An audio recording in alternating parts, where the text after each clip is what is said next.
I think what's happening here is the Kremlin is signaling to the White House, if you do this and you give Ukraine those missiles, which at the moment doesn't look that likely, we will then send these missiles to Venezuela. Tension is really brewing between the USA and Russia. The Kremlin's announced it's willing now to provide Venezuela with its most advanced hypersonic missiles. The US has carried out multiple airstrikes on boats in the Caribbean Sea, alleging that they're drug traffickers operating off the Venezuelan shore. We can talk to Tim Marshall, former foreign correspondent, the author of Prisoners of Geography. Hi to you, Tim.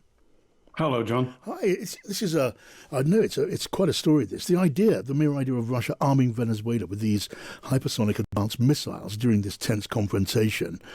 And Trump, of course, in the background, contemplating military action against Venezuela.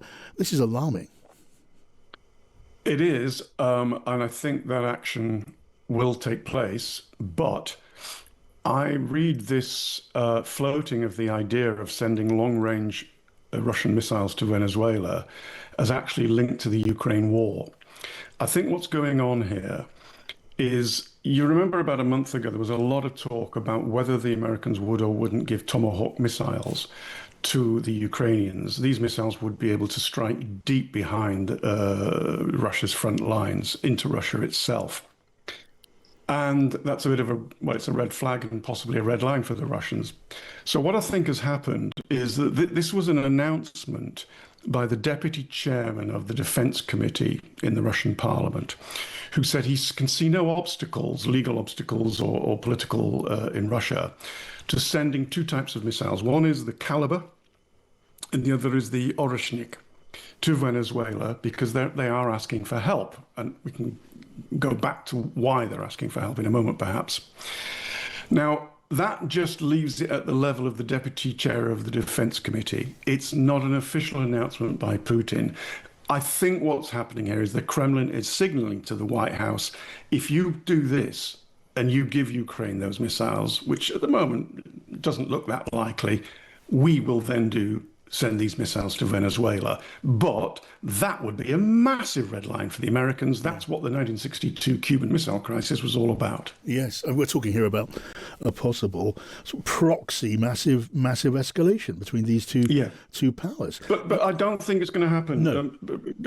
Because we don't know we don't think that the Ukrainians are going to get the Tomahawks. Even if they did, John, I just can't see the Russians sending. Take the Caliber. The Caliber missile is probably capable of reaching Florida. It can be armed with a nuclear warhead. The Oreshnik, that's an intermediate range ballistic missile. That's got a 3,000-mile range. That puts it well into the heartland of America. Yeah. And Putin knows. He knows what happened in 1962 in the Cuban Missile Crisis. He knows that if those missiles are on their way to Venezuela, yes, that is a line that I just don't think he would cross, because the Americans would be prepared to go to war over it. So I think all the stuff about Venezuela and attacking the drugs gangs, which are being linked to President Maduro, I think that's going to go ahead. Yeah. I think this other side of it is sort of megaphone diplomacy between the White House and the Kremlin. Yeah, I mean the Cuban missile crisis is very instructive, isn't it? I mean, it's right, isn't it, that these missiles, these hypersonic missiles, they're not just, they just move at unimaginable speed. They're capable of evading and overcoming all sorts of air defences. And the receiving nation, if I could put it that way, can't tell when the missile's in flight whether it or not it's armed with a nuclear warhead. And with that, that's the. I don't think the Caliber is hypersonic, but I think the other one is. Right. And you're right, because the thing about a hypersonic one, it goes Mach 10, which is faster than probably a lot, not all, but a lot of the American defense systems, is that if it can maneuver in flight, which it can, it means that unlike a normal missile, which, it takes off from the ground, goes in an arc, and therefore you can immediately work out where it's going to land. But if it's flying around and moving around in the air, you don't know where it's going to land. So that's why I just can't see the Russians doing this. This is not 1962 and No. the Soviet Union. Yeah. This is a diminished Russia that's very, very busy at the moment in Ukraine. Now, there was a Russian transport plane landed in Caracas October 26th, so early last week. And there's some military kit on it, almost certainly. And the Russians will probably try to help Venezuela in some ways as the Americans ratchet up this pressure on them. Yes. There's more American warships in the Caribbean at the moment than there has been at any point since the Cuban Missile Crisis. Right. But that is several rungs down from actually sending them long-range, intermediate ballistic missiles. Right, as you say, I mean, one hopes that it doesn't get to this point. But in the Cuban Missile Crisis, President Kennedy sent American warships to intercept Russian warships carrying this nuclear weaponry. In this case, it would happen again. Yeah, they couldn't let these powerful missiles land on Venezuela and so on. That would mean, stopping, engaging, intercepting Russian aircraft at the very least.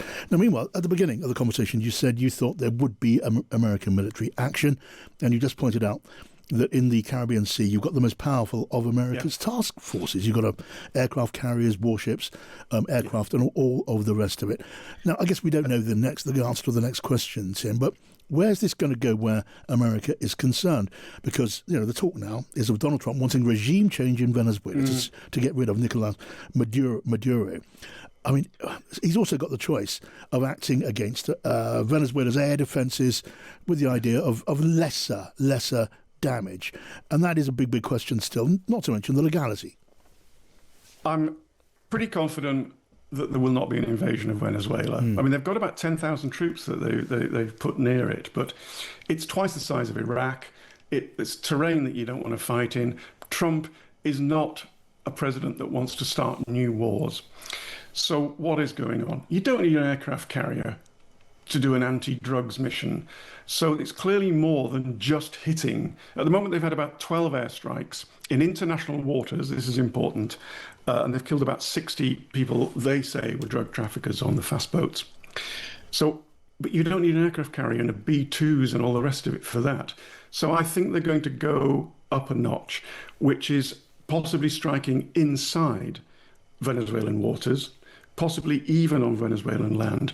And the last bit of the logical argument is, when you look back at one of Trump's first executive directives, I think on the 20th of January, it was to classify the drug cartels as international terrorist gangs. And if you do that under their interpretation of law, you can then bring in the US military to act against them. And the last bit is, they then said Maduro is part of these drug cartels. They put a $50 million reward on his head.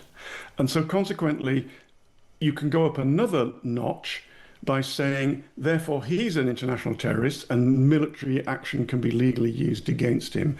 So what they've put into place in the Caribbean is a position to go up the escalatory ladder, notch by notch, before you actually get to attacking the sovereign government targets in Venezuela.